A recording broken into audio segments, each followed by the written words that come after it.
오늘 하나님께서 우리에게 주시는 말씀은 요한복음 4장 46절에서 54절까지의 말씀입니다.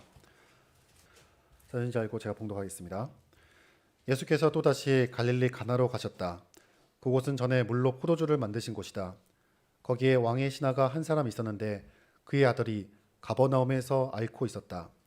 그 사람은 예수께서 유대에서 나와 갈릴리로 들어오셨다는 소문을 듣고 예수께 와서 제발 가버나움으로 내려오셔서 아들을 고쳐주십시오 하고 애원하였다.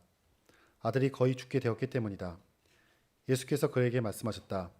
너희는 표징이나 기이한 일들을 보지 않고는 결코 믿으려고 하지 않는다. 그 신하가 예수께 간청하였다. 선생님, 내 아이가 죽기 전에 내려와 주십시오.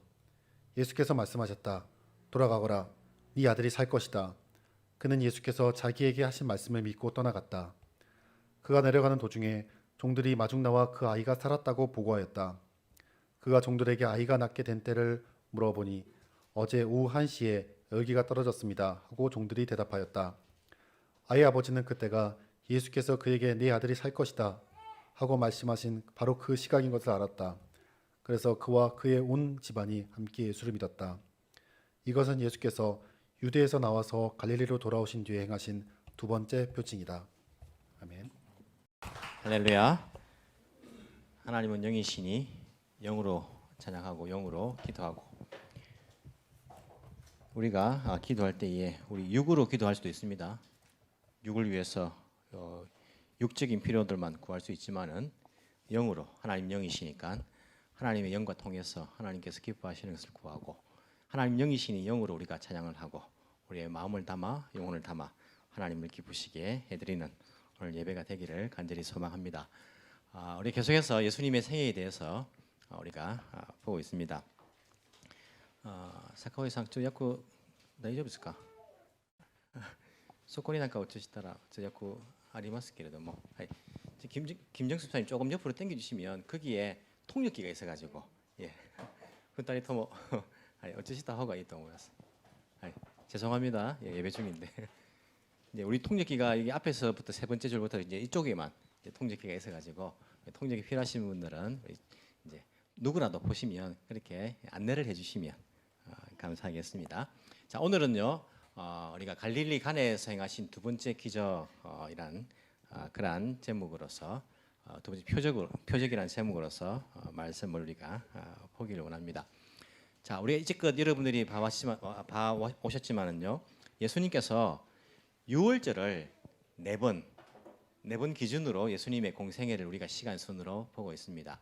자, 첫 번째 예수님께서 유월절 때 어떻게 하셨습니까? 예루살렘에 올라가셔가지고 성전을 깨끗게 하시고 한 몇 개월 정도 계셨다 했죠. 예루살렘에 적어도 8개월을 계셨다. 왜 그렇게 보냐면 사마리아 여인을 이제 갈릴리로 돌아가는 길에 사마리아 여인을 만나서 제자들에게 하신 말씀이 너희는 4개월이 지나야지 추수할 때가 될 것이라고 말하는데 아니다. 지금이 보라 추수할 때다. 그렇게 이제 말씀하시죠. 밀추수니까 4개월 뒤라는 것은요. 또 다른 유월절이 지나면 이제 추수가 시작되거든요. 그래서 첫 번째 유월절을 지나고 한 8개월 정도는 그래도 예루살렘에 적어도 계셨다. 우리가 그렇게 이제 알 수 있죠. 요한복음에 보면 이 네 번의 유월절이 다 나옵니다. 여러분들이 요한복음을 읽으시면서 어떻게 눈치를 채셨는지 모르겠지만은 첫 번째 유월절은 언제 나오냐면 아까 방금 말씀하신 것처럼 성전을 청결하게 하신 사건이 이제 요한복음 2장에 보면요 첫 번째 유월절이 나옵니다. 자, 두 번째 유월절은 어디 나올까요?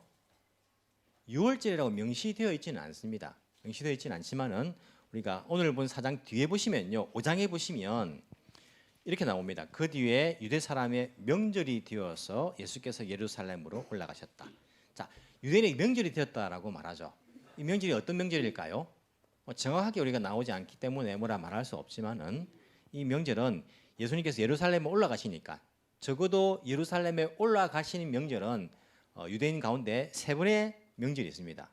한 개는 유월절, 또 한 개는 77절이라고도 하고 맥추절이라고 하고 오순절이라고 하기도 하는데 하여튼 뭐 이렇게 유월절 이후에 무교절 이후에 50일 지난 이 오순절 77절 그렇게 알 수 있고, 또 하나는 초막절, 가을에 있는 9월 달이나 10월 달 정도 되는 초막절. 이 세 가지의 명절에 성인 남자는 이제 예루살렘을 올라가서 맞절이죠. 축제를 하면서 하나님께 예배를 드리는 제사를 드리는 그러한 일들을 하게 됩니다. 자, 첫 번째 유월절이 지났습니다. 그러면 이 5장의 명절이라는 것은 적어도 두 번째 유월절이든지 아니면 이 두 번째 유월절이 지난 칠칠절이나 초막절이 돼야 합니다.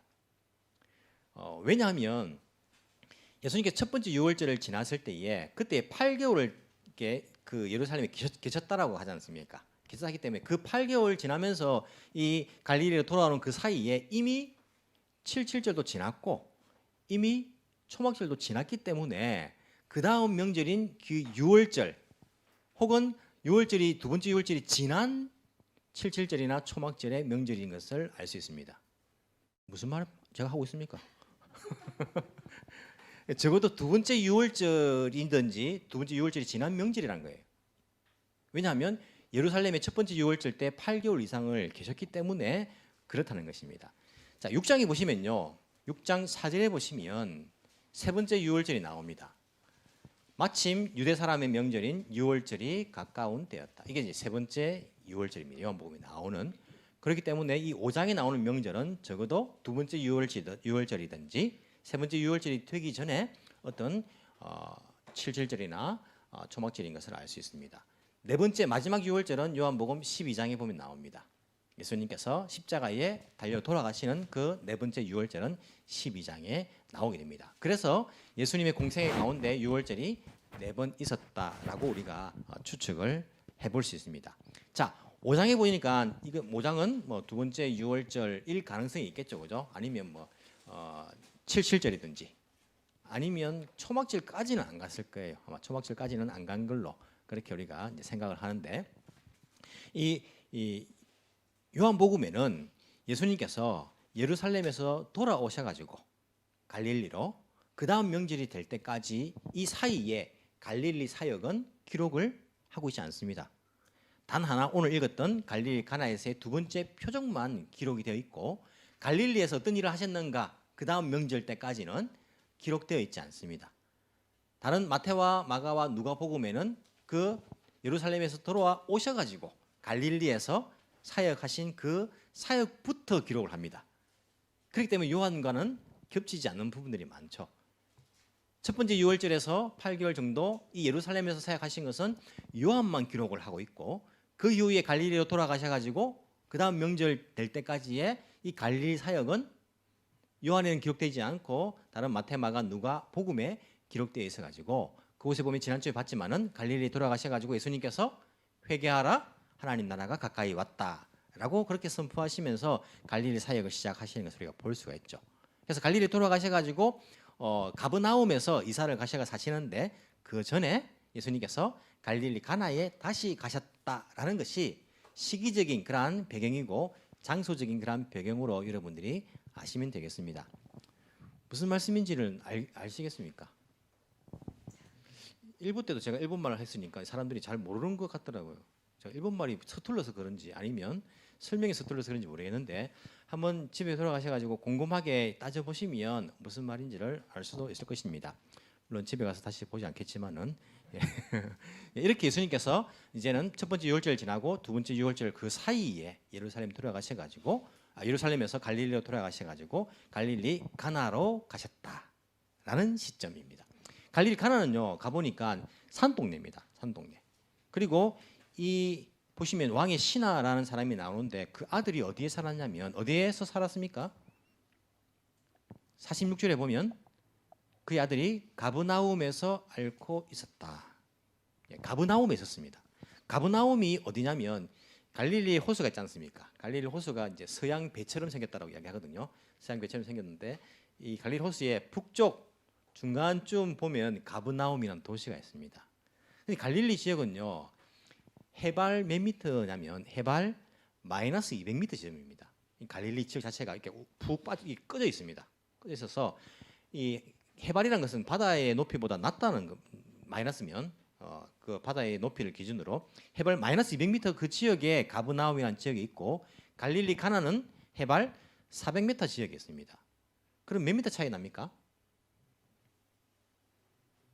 제가 무리한 걸 묻습니까? 몇 미터 차이 납니까? 600m 차이 납니다. 즉 600m를 올라가야 되는 길입니다. 거리상으로는 몇 킬로 떨어지냐면 뭐 찾아보니까 30km에서 40km 떨어졌대요. 어떤 학자는 30km라 말하고 어떤 학자는 40km라 말하더라고. 그래서 제가 보면서 아니 갈릴리 가나도 지금 있고 가버나움도 지금 있는데 그죄 보면 30이 40인지 알 건데 왜 어떤 학자는 30이라 말하고 어떤 40이라 말하느냐 생각해 보니까 지금과 그때 가는 길이 달랐을 거예요. 길이. 지금은 또 이렇게 뭐 더 수월하게 가는 길이 있겠지만은 그 당시에는 마을과 마을을 거쳐가면서 가는 길이 그렇게 나와 있으니까 그래서 더 멀었을 것이다라고 생각하는 사람은 40km. 그리고 아니다. 더 짧았을 것이다 생각하는 사람은 30km. 이기 때문에 그런 차이가 있습니다. 학자들의 그런 주장에 대해서. 어쨌든 30km 내지는 40km 정도 떨어져 있는 그런 마을이었다. 그리고 산으로 올라가야 되는 물론 30km, 40km니까 이 600m 차이가 나지만은요. 뭐 확 이렇게 뭐 오르막은 아니겠지만은 그래도 이렇게 올라가는 그 길인 것을 우리가 알 수가 있습니다. 그러면서 등장하는 인물은 누굽니까? 왕의 신하라는 사람이 등장합니다. 이것도 왕의 신하인데 어떤 왕의 신하일까요? 세종대왕의 신하일까요? 아니면 헤롯대왕의 신하일까요? 어떤 왕의 신하일까요? 이 당시에 보통 이렇게 로마의 황제는 황제라고 그렇게 표현을 합니다. 왕이라는 것은 분봉왕이죠. 이 황제에게 허가를 받아가지고 다스리는 식민 지역을 다스리는 이제 왕 이렇게 우리가 생각할 수 있습니다. 우리가 총독은요 지난번에 이 유대 지역을 세 군데로 나누어 가지고 세 명이 다스리고 있었다라고 말씀을 드린 것을 기억을 해보시면 밑에 지역은 본디오 빌라도는 총독이 로마에서 직속으로 이제 다스리는 겁니다. 다스리고 그 위쪽 갈릴리 지역은 헤롯 대왕의 아들 가운데에 한 사람인 헤롯이 이제 허가를 받아가지고 왕으로서 다스리고 있었고 또 그 옆 지역도 헤롯 대왕의 아들 한 명이 그 옆 지역도 다스리고 있었다. 그런 말씀을 드렸습니다. 원래 세 명의 아들인데 한 아들이 유대 지역을 다스리다가 잘못 다스려가지고 잘리고 로마에서 직속으로 총독을 보내가지고 다스리게 했다라는 배경을 말씀드렸습니다. 이 왕이 신하는 것은요 가버나움이 갈릴리 지역이니까 갈릴리를 다스리는 왕이겠죠. 그럼 헤롯 대왕의 아들 가운데에 누구냐면 여러분 이름은 잘 몰라도 괜찮습니다. 하지만 기억하기 쉽게 자기 동생의 아내를 빼앗은 헤롯 그 왕이 갈릴리 지역을 다스리고 있었어요. 헤롯 안티파스라고 말하죠. 동생의 아내를 빼앗은 헤롯이 여기를 다스리고 있었으니까 그 헤롯의 그 왕의 신하인 것을 알 수 있습니다. 그 왕이 헤롯이 가버나움에 살았을까? 제가 그것도 궁금해가 막 찾아봤거든요. 그 당시에 왕이라는 자는 이 궁을 여러 군데 지어가지고 돌아다녔습니다. 여름에는 여름궁, 에어컨이 없으니까 시원한 곳에 궁을 짓고 여름에 거기 살았어요. 자기가 갈릴리 지역이 안 있어도 뭐 이게 뭡니까 직원들 보내면 직원이라고 하지 않겠죠. 신하들 보내면 다스릴 수 있으니까 여름궁도 따로 있고 겨울엔 추우니까 겨울궁도 따로 지어서 있고 그리고 또 경치 좋은데 또 궁을 만들어 가지고 경치 좋은데도 거기도 살기도 하고 예루살렘에도 궁을 지어 가지고 예루살렘 일단은 뭐 이렇게 유대인 모든 것의 중심지니까 그곳에 비록 본디오 빌라도 총독으로 있긴 하지만은 뭐 가는 데는 문제가 없지 않습니까? 그래서 거기도 궁을 하나 지어 놓고 총독도 마찬가지요. 본디오 빌라도도 북쪽에도 하나 지어 놓고 이런 게 있거든요. 가이사랴 그쪽에 이제 바닷가에 총독의 또 관저도 있고 자기가 위험에 처했을 때 도망갈 수 있는 그 궁도 지어놨어요. 마사다라는 그곳에 높은 높은 곳에 이제 그 성을 지어놓기도 하고 궁전이 많더라고 보니까 가버나움이라는 그런 곳은 없어요. 그렇게 생각해 볼 때 이 왕의 신하는 이 헤롯 왕과 함께 따라다니면서 헤롯의 측근이라고 하기보다는 가버나움 지역에 파견된 어찌 보면 지금식으로 말하면 지방제 공무원이나 그 지방을 다스리는 어떤 그런 역할들을 하는 사람이 아니었을까라는 생각을 해봅니다. 뭐 크게 중요한 건 아니지만은 가버나움이라는 그 이야기가 나오니까 그렇게 생각을 해보는 것입니다. 물론 아닐 수도 있습니다. 자기 가족들만 거기 남겨놓고 이 사람은 왕을 따라다니는 그런 역할이었을 수도 있습니다. 하지만 어쨌든 자기 아들은 가버나움에 있었고 거기에서 병이 걸린 것을 알 수가 있습니다. 자, 왕의 신하입니다. 그러면 힘이 있는 사람입니까? 힘이 없는 사람입니까? 이 힘은 이 육체의 힘을 말하는 거 아닙니다. 권력이 있는 사람입니다. 뿐만 아니라 재력이 있는 사람일까요? 없는 사람일까요? 재력도 있는 사람이죠. 왕의 신하인데 나중에 보면요, 종들이 자기를 또 이렇게 와가지고 아들이 낳았다라고 말하는 걸 보니까 집에 종들이 있으니까 집에 이제 종들을 부리는 거죠. 여러분 중에 집에 종들이 있는 사람 있습니까? 아무리 돈이 많아도 그죠? 종들을 부리기가 힘들지 않습니까? 이 종들이 있는 거 보니까 재력도 있고 권력도 있는 사람인 것을 알 수 있어요. 권력도 있고 재력도 있어가지고 다른 사람 보기에는 저 사람이 무슨 문제가 있을까 인생 가운데 저렇게 편안하게 인생을 행복하게 살 수 있는 사람이 뭐 나의 괴로움을 알까 무슨 괴로움이 있을까라고 생각하지만은 이 사람에게 어떤 문제가 있었습니까? 자녀 문제가 있었던 거예요. 자녀 문제가. 여러분 우리가 세상 속에서 만나는 문제가요 보통 이런 문제입니다. 물론 신앙 문제와는 조금 별도예요. 신앙 문제는 또 별도의 문제를 만나지만은 이 세상을 살아가면서 우리가 만나는 문제들은요 거의 세 가지 중에 한 가지입니다. 뭡니까? 돈 문제. 돈 문제가 많거든요. 세상 속에서는 돈만 많이 있으면요 웬만한 문제는 다 해결됩니다. 아주 직장에서 인간관계가 힘듭니다. 돈만 많으면요 인간관계 문제도 어느 정도 해결됩니다. 뭐 복잡하게 인간관계 할 필요가 뭐 있습니까? 돈이 많은데 자기가 회사 차려가지고 뭐 부리면 되죠. 이 돈 문제에 사람들이 만나는 문제 가운데 세상 속에서 또 하나의 문제는 돈으로도 해결할 수 없는 건강 문제입니다. 건강 문제. 돈이 암만 많아도요. 물론 어느 정도 치료는 할 수 있겠지만은 우리 목숨에 관련된 이 건강 문제는요. 정말 돈으로 할 수 없는 그런 문제, 우리가 만나는 문제 중에 하나죠. 돈도 있고 건강도 있지만은 또 하나 내 마음대로 안 되는 것이 뭡니까? 자녀 문제, 자녀 문제.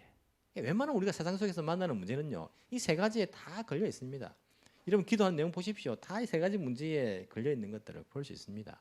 이 사람도 돈도 있고 자기 건강도 있지만은 자기 마음대로 할 수 없는 자녀, 특별히 자녀의 건강 문제가 걸려 있어서 예수님을 찾아옵니다. 이거 아니면요 예수님을 찾아올 이유가 별로 없는 사람이에요. 이 인생을 살아가는데 아쉬운 게 그렇게 없는 사람입니다. 하지만 자녀의 건강 문제 때문에 예수님을 찾아오는 것을 알 수 있습니다. 그 자녀가 그냥 조금 아픈 건 아니고요 굉장히 아픈 거예요. 어떻게 알 수 있습니까? 오늘 본문에 그렇게 이야기하고 있습니다. 47절 뒤에 보시면요. 아들이 거의 죽게 되었다. 아들이 거의 죽을 병에 걸린 거예요. 뭐 어떤 병인지는 우리가 알 수 없지만 뭐 그 당시 열병 이런 것들이 많았겠죠. 거의 막 열병 걸리면 많이 죽었으니까. 거의 죽게 되었다라고 이야기합니다. 얼마나 심각했는지 종들을 보내가지고 야, 저 가나에 있는 예수라는 분을 좀 모시고 오느라 라고 할 수도 있는데 누가 갑니까? 자기가 갑니다. 자기가. 빨리 가야 되기 때문에 자기가 직접 가는 거예요. 종들을 보내면 물론 뭐 정말 충성심이 강한 종들은요 빨리 막 갔다 올 수 있겠지만은 아닐 수도 있지 않습니까? 자기가 직접 가는 거예요. 아들이 지금 죽을 똥 말똥하고 있는데 너무 애타는 마음에 그 가나까지 오르막길이고 30km, 40km 떨어져 있는 곳인데 자기가 직접 그 예수님을 찾아가고 있는 것들을 볼 수 있습니다. 제가 주석들을 찾아보니까 설명서를 찾아보니까요 30km, 40km 이 아버지가 하루 종일 걸려서 갔을 것이다 이런 이야기를 하더라고요. 그럼 30km 걸어가면 얼마큼 걸릴까요? 우리 안 걸어봤기 때문에 잘 모르죠, 그죠? 요즘 차가 있는데 누가 전차도 있고 하는데 누가 걷습니까? 만약 걷는다고 생각하면 제가 생각해 보니까 한 8시간 정도는 걸릴 것 같아요. 물론 막 빨리 가면 더 빨리 갈 수 있겠지만은 사람이 계속 빨리 갈 수 없잖아요. 30km, 40km를 밥 안 먹고 갈 수 없잖아요. 안 쉬고 갈 수 없잖아요. 생각해 보니까 야, 막 8시간, 10시간 하루 종일 걸렸겠다. 이런 생각이 들어요. 그런데 또 제가 개인적으로 죄송합니다. 제가 개인적인 이야기를 많이 해서 왜냐하면 성경에 안 나오기 때문에 제 해석을 말씀드리는 겁니다. 제 생각에 돈도 있고 권력도 있는 사람이 걸어갔을까? 이런 생각이 드는 거예요. 여러분 걸어갔을까요? 말이나 노새가 사람보다 훨씬 더 지구력도 강하고 빨리 갈 수 있지 않습니까? 적어도 권력 있고 돈 있는데 자기 아들 죽고 가고 있는데 말 타고 노새 타고 그렇게 가지 않았을까? 라는 생각이 개인적으로 들어요. 성경에 안 나오니까 뭐 그런지 모르겠지만은 하여튼 저는 상식적으로 해요. 우리 아이가 아파 죽으려고 하는데 예수님을 만나러 간다 하면요. 저는 최대한 빠른 수단을 쓸 것 같아요. 빨리 가기 위해서. 그런 수단을 쓰고 가지 않았을까라는 생각이 듭니다. 이 생각에는 조금 어려운 그런 문제가 한 가지 있어요. 그게 뭐냐면 뒤에 보시면 돌아가는 길에 그 종들을 만납니다. 종들한테 아들이 언제 낳았냐고 물어보니까 뭐 우리 개역 세번역에서는 뭐 1시 이렇게 말하는데 원래 원어에서는 이제 7시라고 이렇게 되어 있습니다. 되어 있는데 어제 1시, 어제 7시에 나왔습니다라고 말해요.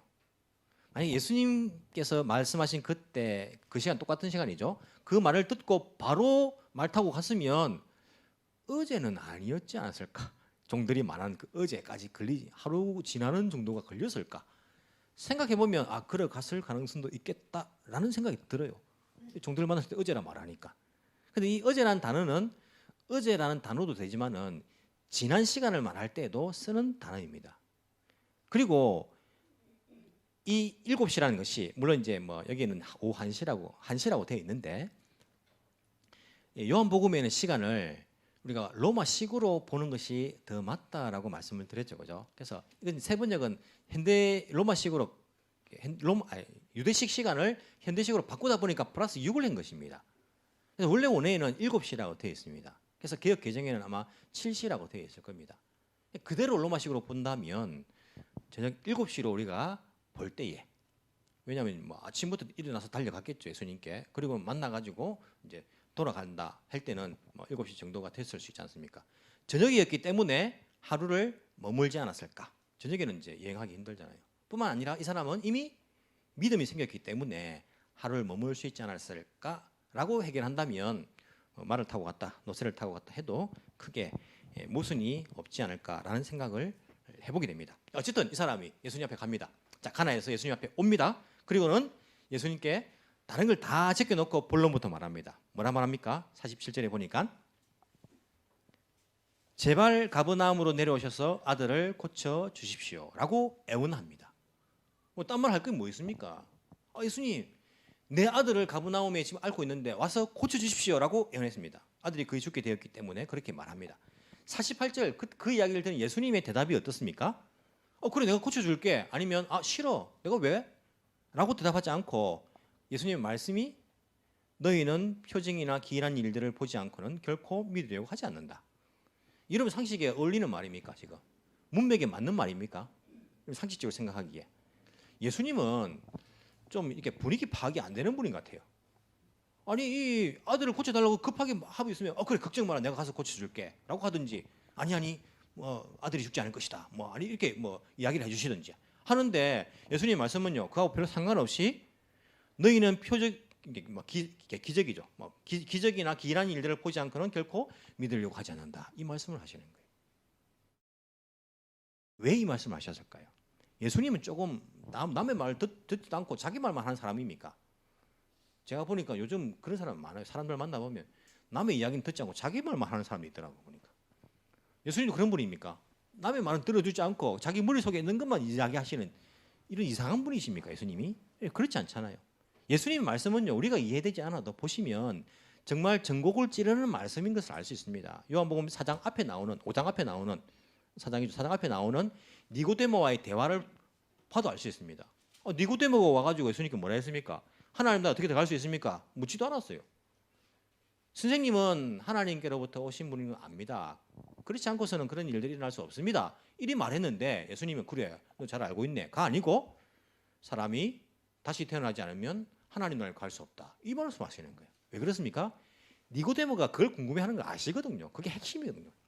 니고데모와의 대화 가운데 그게 핵심이기 때문에 우리가 보기엔 문맥이 어울리지 않지만은 예수님께서는 핵심을 본론을 말씀하시는 걸 알 수 있습니다.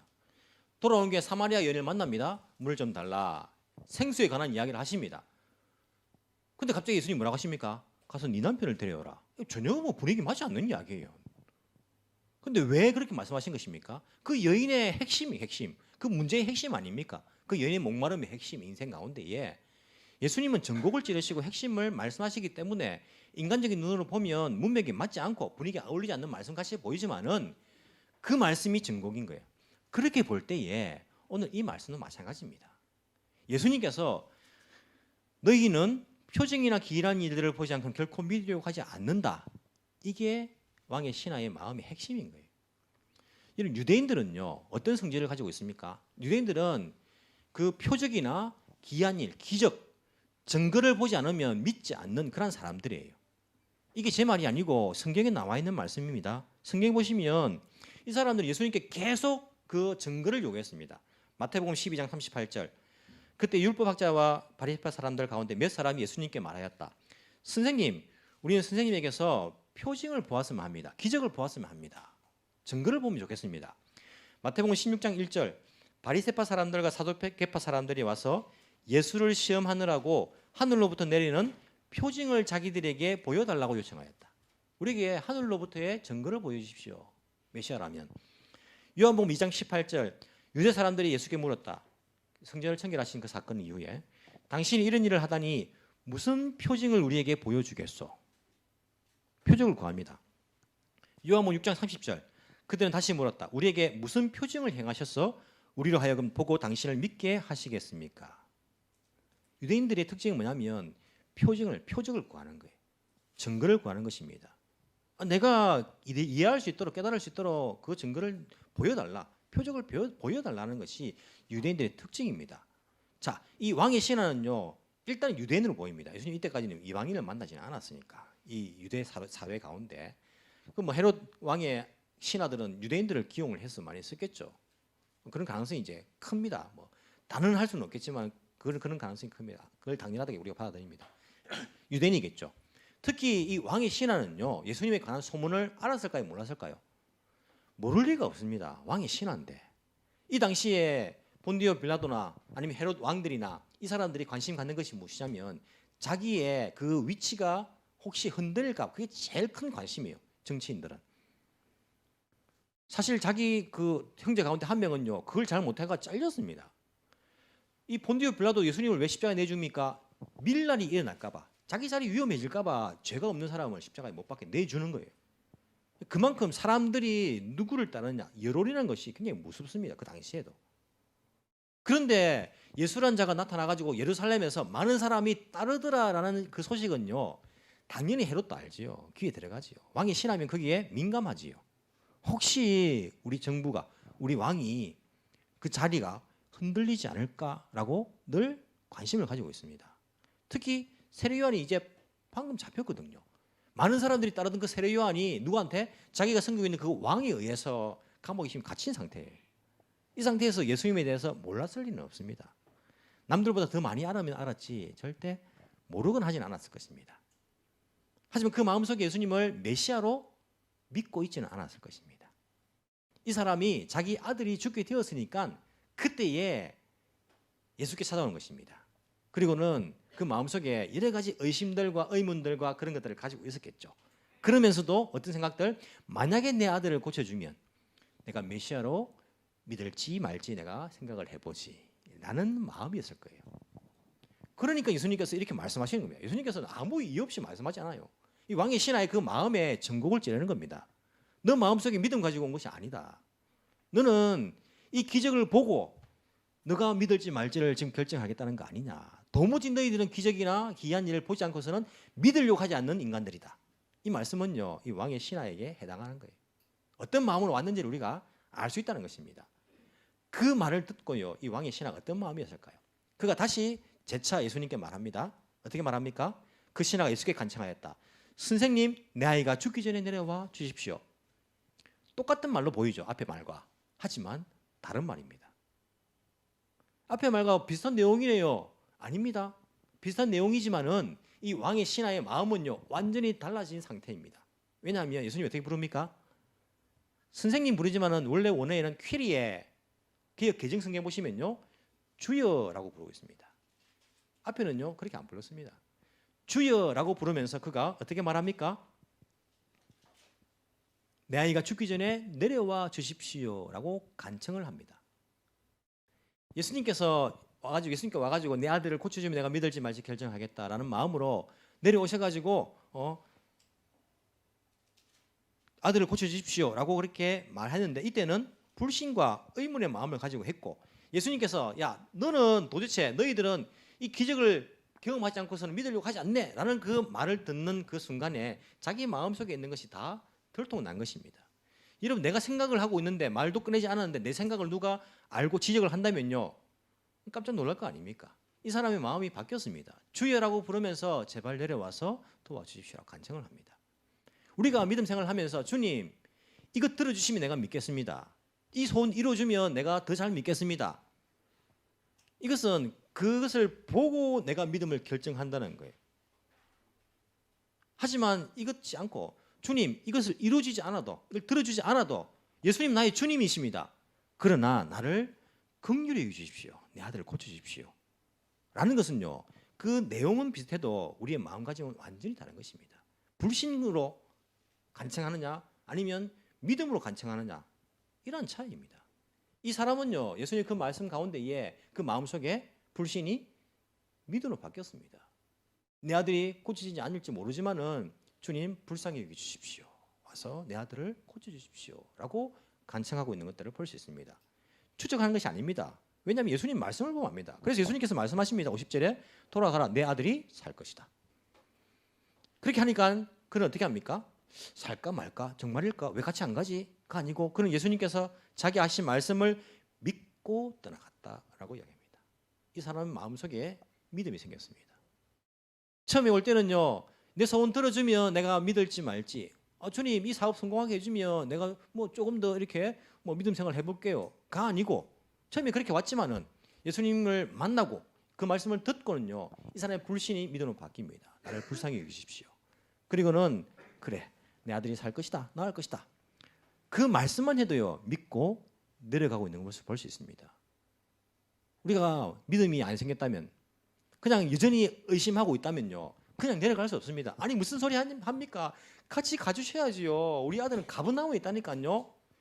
예수님 뭐 원격 치료하십니까? 원격 치료, 로봇 치료하십니까? 아니 같이 가서 어떻게 해줘야지. 아들은 나을 건데 여기서 그냥 그렇게 말씀하시고 내보고 가라 하면 어떡합니까? 우리 아들 죽게 되었는데 뭐 이렇게 우리가 말을 하든지 불신이 조금이라도 남아있다면 아니면 뭐 이런 분이 다 있어. 그냥 뭐 말만 하고 나보고 가라니. 내가 시간 낭비했네. 괜히 왔네. 내가 지금 아들이 지금 엄청나게 아파가 죽어 가는데 내가 괜히 왔네. 이거 뭐 무다다 무다. 이거 뭐 헛질했다.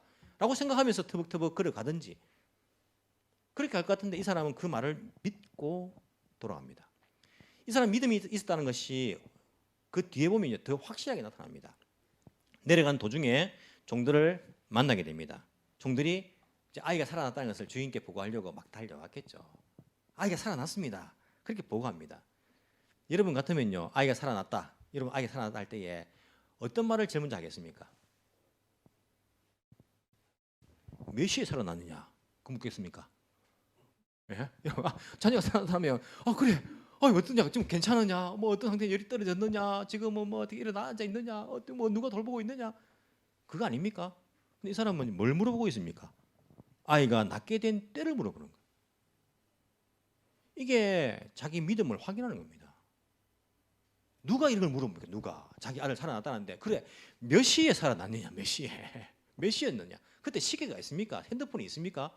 그 시간이 대충 이렇게 우리가 막 짐작하는 시간 아닙니까? 그 당시에는요. 뭐 이렇게 누가 알려주면 그 시간에 이렇게 우리가 알 수 있는 정확한 시간이라는 것은 알 수 없습니다. 그냥 대충 그때쯤 이라는 시간이죠. 종들에게 물어보니까 그 시간은 어제 오후 1시라고 말하는데 이게 이제 해석된 시간입니다. 1시든 뭐 7시든 하여튼 뭐 7시에 열기가 떨어졌습니다. 라고 대답한 거예요. 그때 아버지가 예수께서 내 아들이 살 것이다 하고 말씀하신 바로 그 시각인 것을 알았다. 이거 믿음 없으면 모릅니다. 어찌 압니까? 믿음 없으면. 예수님께서 그 말씀하신 시간, 예수님 말씀하실 때에 이 사람 시간을 쟀습니까? 예수님 이때 말씀하신 거 지금 7시인데 주님 이때 말씀하셨죠. 내가 확인해 봅니다. 누가 잽니까 그걸? 그런데도 불구하고 대충 그 시간, 예수님께서 말씀하신 그 시간이었구나라는 것을 받는 것입니다. 믿음으로. 물론 사실이죠. 사실인데 이것을 묻고 이 시간을 예수님께서 말씀하신 그 시간에 아들이 낳았네라고 아는 것은요. 이것은 믿음이 없으면 알지 못하는 것입니다. 그냥 아들이 낳았네. 역시 내가 괜한 짓 했네. 이렇게 나을 건데 내가 그 사람한테 괜히 찾아갔네. 헛질했네. 헛걸음했네. 그렇게 생각하죠. 아들이 우연히 나왔다 생각하죠. 그냥 보통 사람들이 대부분 사람들이 그렇게 생각하죠. 이 사람은 이미 마음속에 믿음이 생겼다는 것을 알 수 있어요. 믿음을 가지고 그 말을 믿고 돌아갔고 그 시간 그때쯤 물어보니까 그분이 말씀하신 거하고 그 시간이 맞네. 역시 그분이 하셨네. 같이 안 갔지만은 그분이 하셨네라고 이 사람은 아는 겁니다. 그래서 돌아가서 우리는 행복하게 살았다가 아니고 돌아가서 그와 모든 그 집의 사람들이 믿었다. 결과가 그 사람들이 다 믿었다라는 것으로 결론을 맺고 있는 것들을 우리가 볼 수 있습니다. 온 집안이 함께 예수님을 메시아로 믿게 되는 이런 결과를 가져온 것을 우리가 볼 수 있습니다. 많은 사람들은요 믿음 생활을 하면서 유대인처럼 어떤 증거를 원하고 그리고 실리를 추구하고자 합니다. 나에게 유리한 것, 이것을 행해 주시면 내가 믿음 생활을 더 잘하지요. 믿음이라는 것이 그냥 나에게 어떤 유익이 되기 때문에, 그리고 실용적이기 때문에 내가 믿음 생활을 하려는 사람들이 많이 있습니다. 안 그렇습니까? 기도하면요, 내가 기도한 대로 이루어져야지 내가 신앙생활 하는 거 더 재밌고 더 신나게 할 거 아닙니까? 이거 이루어 주십시오. 근데 기도의 내용들이 다 이 땅에서 내가 필요한 것들, 실리적이고 실용적인 것들을 우리가 많이 구합니다. 믿음 생활을. 그거 안 들어주면요, 낙심을 해가지고요, 주님 뭐 소용없네, 나에게 이게 꼭 필요한데 이것도 안 들어주시고 말이야, 그게 무슨 주님이냐, 그게 무슨 창조주냐 하고 그것을 받아들이지 않습니다. 우리 믿음이 너무나 실리적이고 실용적인 그런 믿음이 되어버렸어요. 이 땅에 살아갈 때는 뭐 실리적이고 실용적인 거 괜찮습니다. 이 땅에 살아가기 위해서 우리가 뭐 지혜롭게 실리를 추구하는 거 뭐 나쁜 것은 아니죠. 현대인들은 너무 실리, 실용, 너무 그것을 따집니다. 안 그렇습니까? 그래서 꽃보다 뭡니까? 꽃보다 남자입니까? 드라마 제목입니까? 꽃보다 돈입니다. 돈. 꽃 그 줘봐야 뭐 시들어버리고 막 이거 왜 사냐고, 돈 아깝게. 실용적인 것을 사람들은 좋아합니다. 믿음 생활도요, 자꾸 실리적으로 실용적으로 하려고 해요. 믿음은 실리적인 것이 아닙니다. 이 땅에서. 믿음은 실용적인 것이 아닙니다. 이 땅에서. 우리가 자꾸 믿음 생활도 실리를 추구하고 실용적인 면들을 우리가 추구하면요, 우리의 믿음은 성장할 수 없습니다. 고린도전서 1장에 보시면요, 22절에서 24절까지 이런 말씀을 합니다. 유대 사람은 기적을 요구하고 그리스 사람은 지혜를 찾으나 우리는 십자가에 달리신 그리스도를 전합니다. 그리스도가 십자가에 달리셨다는 것은 유대 사람에게는 그리낌이고 이방 사람에게는 어리석은 일입니다. 그러나 부르심을 받은 사람에게는 유대 사람에게나 그리스 사람에게나 이 그리스도는 하나님의 능력이요 하나님의 지혜입니다. 이게 바울이 한 이야기 아닙니까? 유대인들은 자꾸 기적을 요구한다, 표적을 구한다. 그리고 헬라인들은 지혜를 찾는다. 헬라인들은 철학을 좋아하니까 자기의 실리를 따지는 겁니다. 증거를 구하는 겁니다. 자기 생활에 유익한 것을 구하는 거죠. 유대인들도 헬라인들도 기적을, 표적을 구하고 지혜를 구하지만은 우리에게는 뭡니까? 십자가에 못 박힌 그리스도를 전하는 거예요. 그리스도, 십자가. 그것이 유대인에게는 그리끼는 것이죠. 십자가가 이게 무슨 실용적이고 우리에게 이익이 되느냐? 이게 저주받은 증거인데 그리끼는 것이죠. 시험거리가 되는 겁니다. 예수 믿었는데 우리에게 복과 기쁨과 행복과 그리고 우리가 막 풍성한 것, 이런 것들을 우리가 막 생각했는데 십자가가 있으니까 믿음이 막 그리끼는 것. 일본말로 쯔마즈크라고 되어 있더라고요. 넘어지는 거, 시험 드는 거 아닙니까? 이게 십자가가 유대인들에게는. 헬라인들에게는 뭡니까? 십자가가 미련한 것이에요. 이게 지혜가 아닙니다. 아니 저렇게 똑똑하게 가르쳐 놓고 저렇게 오해를 받아가지고 십자가에 달려 죽어버리는 거예요. 우리 바보 같은 거예요. 바보 같은 거. 우리는 이 땅에서 실리적인 것, 실용적인 것, 기적을 구하고 지혜를 구하는 거 아닙니다. 그리스 사람처럼. 우리는요, 십자가를 바라보는 것입니다. 신앙이라는 것은 십자가를 바라보는 것입니다. 하지만 이 십자가가 유대인에게도 그리스 사람들에게도 그리고 우리같이 부르심을 받은 사람들에게도 이 십자가가 하나님의 능력이고 하나님의 지혜인 것이에요. 왜?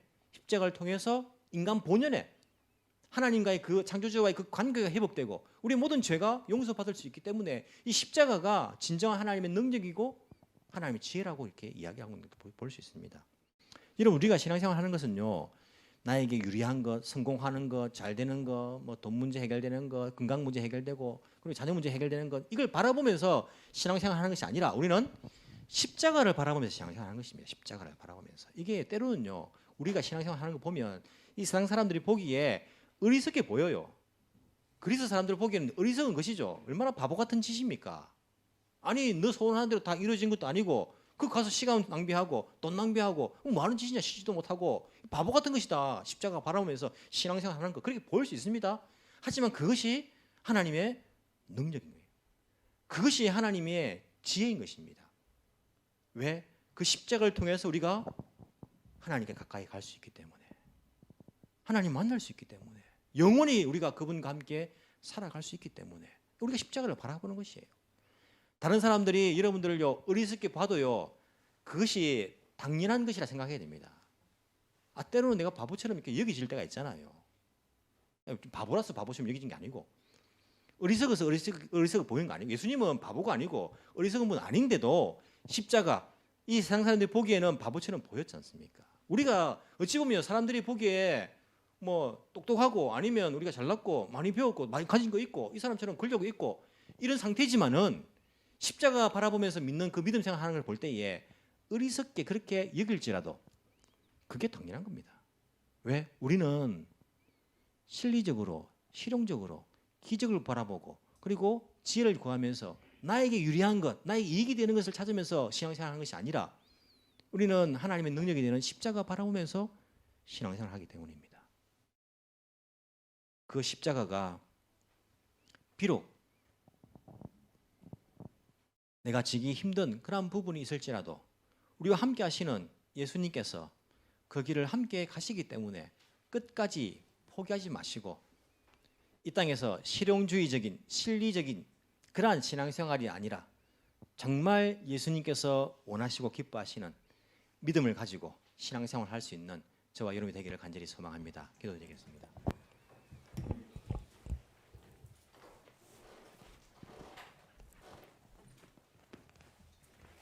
생명의 주인 되신 하나님 그 이름을 찬양합니다. 우리의 신앙 무엇을 향해 있습니까? 내 인생 관심이 어디에 있습니까? 나의 행복, 나의 성공, 내 가정의 편안함 이것이 내 신앙, 내 인생의 관심이 아니라 오직 십자가 지신 그 주님이 내 인생의 내 삶의 관심이 되며 내가 바라볼 목표가 되게 하여 주옵소서. 우리의 믿음이 주님을 향하길 원합니다. 아들이 낳았기 때문에 가족이 행복하게 살았다. 이것이 결과가 아니라 그 주님을 믿었다라는 것이 결론이었음을 알고 우리도 모든 삶 속에서 일어난 일들 통하여서 주님을 믿고 주님을 바라볼 수 있는 그런 인생의 결론이 될 수 있도록 주께서 인도하여 주옵소서. 내가 교회 다니는 것은 내가 신앙생활 하는 것은 나의 이 땅에서 행복을 위해서가 아니라 우리 자녀들 성공을 위해서가 아니라 내 몸, 내 아픈 것이 낫기 위해서가 아니라 내 돈 많이 벌기 위해서가 아니라 예수님께서 나를 위해 십자가이셨기 때문에 나도 내 십자가 지고 주님 따라갑니다 라는 그런 마음으로 신앙생활을 하며 교회 다닐 수 있는 저희들 되게 성령 하나님 우리를 인도하여 주옵소서. 감사드리며 살아계신 예수님 이름으로 기도합나이다. 아멘.